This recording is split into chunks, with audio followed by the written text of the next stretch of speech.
Xin chào các bạn đã quay lại với kênh Nông nghiệp TV. Thì tiếp tục hôm nay mình xin giới thiệu cho các bạn về cái kỹ thuật nuôi lương á, nuôi lương như thế nào là hiệu quả. Vì vậy các bạn nào mà chưa hiểu về cái mô hình nuôi hay là cái kỹ thuật nuôi cũng như cái vấn đề bệnh lý con giống thức ăn này như thế nào á, thì video này sẽ giải đáp hết thắc mắc cho mấy bạn nha.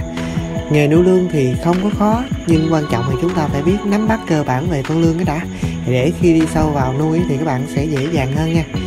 Lương là loại sinh sản lượng tính đó các bạn, nghĩa là trên một con lương, nếu mà con lương có kích cỡ nhỏ hơn 25 cm thì đó là con lương cái nha. Còn kích cỡ từ 25 đến 35 là con lương đực và lương cái luôn nha. Còn cái con mà từ 35 cm trở lên thì hoàn toàn là con lương đực rồi. Về cái đặc điểm của con lương á, ngoài mang ra còn có cái cơ quan hô hấp phụ nữa là da và hầu đó các bạn.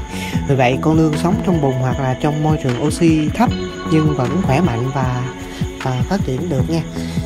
Về cái mô hình nuôi của nó hiện nay thì có các loại mô hình nuôi lương như là nuôi trong bể xi măng này hay là bể bạc đó các bạn. Thì trong hai cái mô hình này lại chia ra cái mô hình nuôi lương không bùn và cái mô hình nuôi lương có bùn nữa.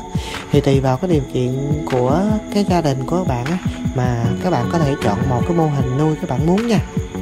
Nhưng có một lưu ý là khi nuôi không bùn á, thì các bạn sẽ dễ chăm sóc và quản lý hơn á. Thì thậm chí là nó còn bao lớn hơn nuôi có bùn nha các bạn.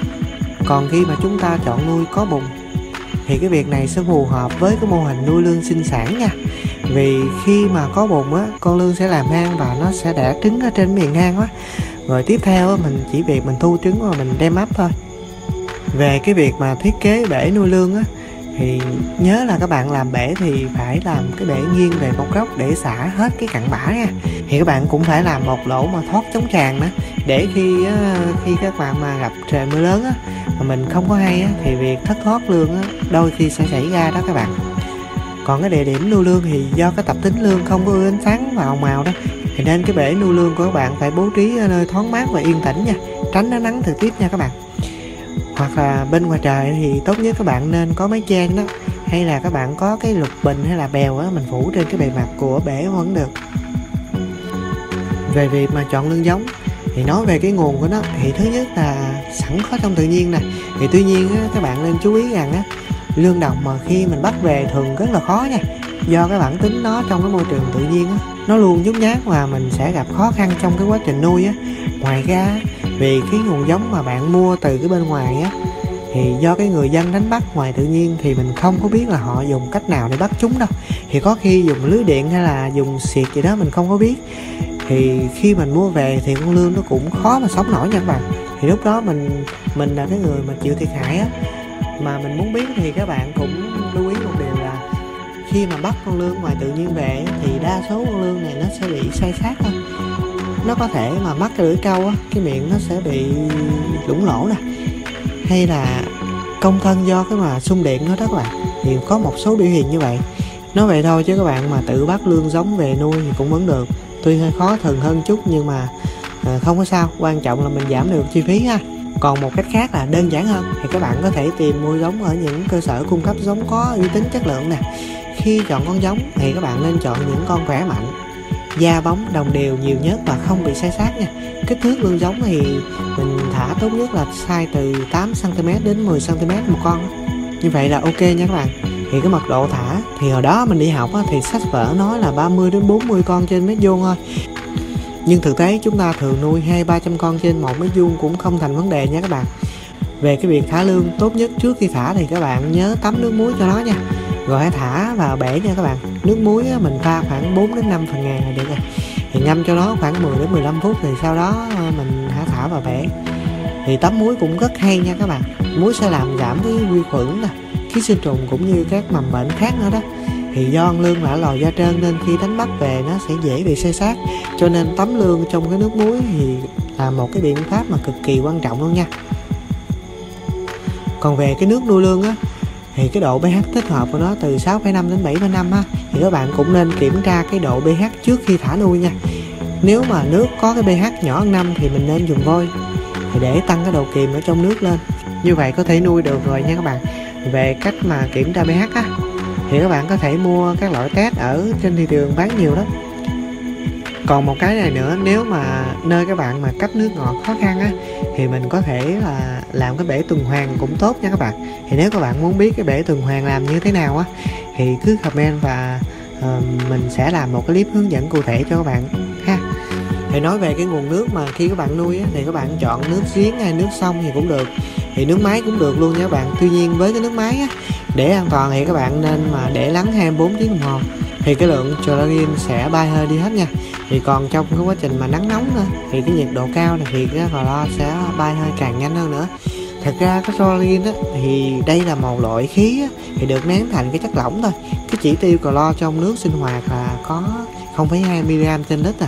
Thì theo cái thông tư 40/2018 của Bộ Y tế á, thì cái quy định bảo vệ sức khỏe cho người dân là như vậy. Thì cái nồng độ 0,2 mg trên lít thì không có cao đâu nha các bạn.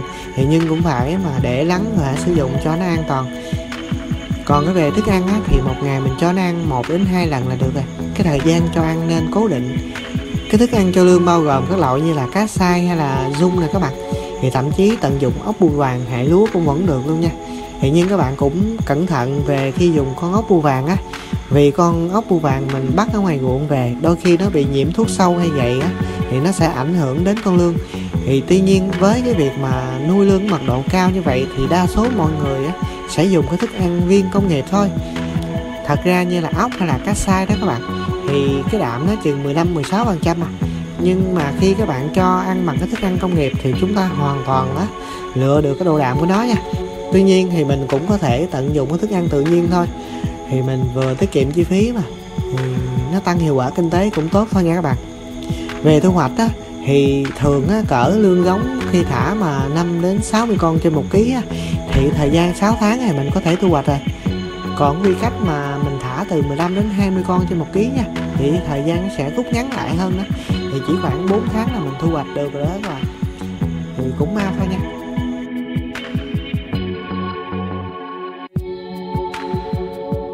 Thì có một số loại bệnh thường gặp cái lươn á, là cái bệnh mà đốm đỏ nè, do hưởng là Eugomonas đó các bạn. Còn một cái bệnh thứ hai là cái bệnh mà nhiễm trùng máu á, thì do con vi khuẩn là Pseudomonas ha. Với hai cái loại này á, đều là cái vi khuẩn yếm khí có hại, gam âm đó, thì xuất hiện trên rất nhiều đối tượng thủy sản mà mình từng gặp luôn á. Ví dụ như cá tra, cá lóc, cá phi, cá điêu hồng gì cũng có hết. Còn cái triệu chứng ở lươn thì cái bệnh này thường xuất hiện á, có nhiều cái mảng đỏ trên cơ thể nè, cái phần đuôi nó bị viêm lên, sung huyết và hoại tử, nó có xoang bụng thì chứa dịch, tuột nhớt nè các bạn, thì xuất huyết ở hậu môn luôn nha. Như vậy với bệnh này thì mình dùng hóa chất mình tạt, còn kháng sinh thì mình trộn vào thức ăn. Thì hóa chất thì các bạn có thể chọn mà K-mano4 hay còn gọi là thuốc tím á. Thì cái liều dùng của mình là khoảng chừng 5g trên mét khối thôi. Mình ngâm nó chừng 10 đến 15 phút. Thì như vậy mình sau khoảng 3 ngày mình xử lý lại một lần. Thì trong khi các bạn phải dùng kháng sinh để trị với con vi khuẩn này nha, thì dùng kháng sinh như là doxycycline nè, mình trộn vào thức ăn mình cho nó ăn 5 ngày nha các bạn. Hoặc các bạn có thể kết hợp với tỏi xay mình vắt nước ra, mình cho nó ăn chung luôn, chung kháng sinh cũng được, thì để tăng cái hiệu quả khi trị bệnh. Tuy nhiên tỏi chỉ hỗ trợ thôi chứ không phải thuốc đặc trị nha các bạn. Vậy nó thuộc cái nhóm thảo dược mà. Cũng xin nói thêm cho các bạn về cái loại thuốc oxy tetracycline nha các bạn. Thì theo mình nghĩ là các bạn làm bên nghề này mà chắc biết nhiều loại này lắm. Thì các bạn thì cho tạt hay là trộn vào thức ăn nữa. Nhưng mà cái lúc trước mình từng kiểm kháng sinh đồ về cái loại thuốc này á, về hai cái con vi khuẩn này luôn. Cái con vi khuẩn này á, nó sẽ kháng lại oxy tetracycline nha các bạn. Thì có nghĩa là khi bạn xài cho nó bằng cái oxy tetracycline á, thì cái khả năng hết của nó rất là thấp. Thì mình khuyên các bạn nên chọn những loại kháng sinh phổ rộng hơn, thế hệ mới nha, thì nó hiệu quả cao và nhanh hơn rất là nhiều. Thì quay lại thì các bạn trộn 5 ngày cho nó ha, thì như vậy con lươn nó sẽ khỏi bệnh thôi nha. Thì cái điều trị nhiễm khuẩn ở lươn là như vậy. Còn một cái bệnh khác là cái bệnh do ngoại ký sinh trùng ha, như là trùng bánh xe, trùng quả dưa nè, dung 16 móc, dung 18 móc, sáng dây các loại. Thì cái triệu chứng của nó là con lươn nó sẽ lở lét nè, ngứa mình hay là chuyển động mạnh, bỏ ăn nữa đó các bạn. Thì mình nói có nhiều loại ký sinh trùng như vậy, nhưng thật ra thì chỉ có một cách trị thôi nha. Khi con lươn nó bị bệnh thì mình dùng độc xuân phát, mình tắm cho nó nồng độ chừng 5g trên 1 mét khối nước á, trong thời gian từ 5 đến 15 phút.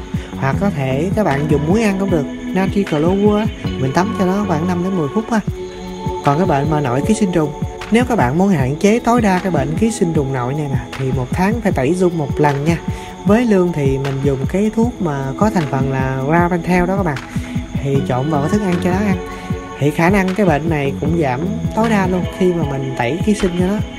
Thì tẩy như vậy thì có cái con lương nó mới khỏe và mau lớn, nó rất là quan trọng luôn. Thì khi các bạn không có tẩy giun thì đôi khi lương các bạn nó bị chai đi á, hay là không có lớn nè, ăn ít nè, thì trong đó nó có một lý do là không tẩy ký sinh trùng hàng tháng đó nha các bạn. Còn một cái bệnh khác là bệnh nấm thủy mi á. Nấm thủy mi thì nó có sợi màu trắng như bông gòn ấy, mình có thể nhìn thấy bằng cái mắt thường á. Nó ký sinh trên mình cái con lương á, nó hút chất dinh dưỡng của con lương đó, làm con lương ngứa ngáy rất là khó chịu, lương nó bỏ ăn luôn. Thì cũng tương tự như xử lý ngoại ký sinh nha các bạn. Khi con lương nó bị bệnh thì mình dùng độc sunfat, mình tắm cho nó nồng độ chừng 5g trên 1 mét khối nước á, trong thời gian từ 5 đến 15 phút, hoặc có thể các bạn dùng muối ăn cũng được. Ngoài ra khi mà thời tiết thay đổi đó, hoặc là con lương nó vừa hết bệnh nè, hoặc định kỳ chúng ta có thể bổ sung vitamin C hoặc cái men tiêu hóa như là cái lactobacillus á, thì để mình tạo con vi khuẩn có lợi trong cái đường ruột của con lương, thì giúp con lương có sức đề kháng chống lại bệnh tật cũng như là mau lớn nha các bạn. Thì nhiều anh chị cho dinh dưỡng mỗi ngày nhưng thực ra cũng không có cần thiết, vì con lương chỉ cần cái dinh dưỡng vừa phải, và khi cái lượng mà dinh dưỡng quá mức thì con lương nó sẽ đào thải qua cái đường tiêu hóa thôi. Cho nên á, mình khuyên các bạn chỉ dùng khoảng 3 đến 4 ngày trên một lần thôi, chứ không cần phải dùng mỗi ngày nha. Cái dinh dưỡng là như vậy đó các bạn. Kháng sinh hay hóa chất cũng như vậy luôn, thì khi nào con lương nó bệnh hay là yếu người ta mới sử dụng. Trường hợp sử dụng vô tội vạ nha các bạn, làm con lương nó bị chai nè, lâu lớn nè. Hơn thế nữa là con lương nó sẽ kháng lại thuốc, về sau mà khi con lương nó bệnh sẽ rất khó trị nha. Thì một cái quan trọng là mình giảm chi phí rất là lớn cho các bạn nữa. Thì đó là một số bệnh của lương cũng như là cách trị ha. Thì mình cũng đã làm một cái clip là cách cho lương sinh sản. Nếu như các bạn muốn xem á, muốn con lương của mình sinh sản để làm sao đỡ phải mua giống á, thì các bạn bấm vào cái đường link bên dưới ha. Nông nghiệp TV sẽ thường xuyên ra những cái clip mới tư vấn về kỹ thuật cũng như là giới thiệu các mô hình nuôi đang hiệu quả kinh tế cao mà giúp ích được cho bà con, thì mình sẽ làm những cái clip đó. Thì các bạn nào mà đang mới bước vào nuôi hay chưa có kinh nghiệm nuôi á, hay là gặp khó khăn trong vấn đề nuôi, thì trong việc xử lý hóa chất hay là kháng sinh thì đừng ngại, hãy lấy máy lên và gọi cho mình, thì mình sẽ hỗ trợ cho các bạn nha. Hy vọng cái channel Nông nghiệp TV sẽ giúp ích được cho các bạn. Cảm ơn và hẹn gặp lại các bạn trong một clip khác.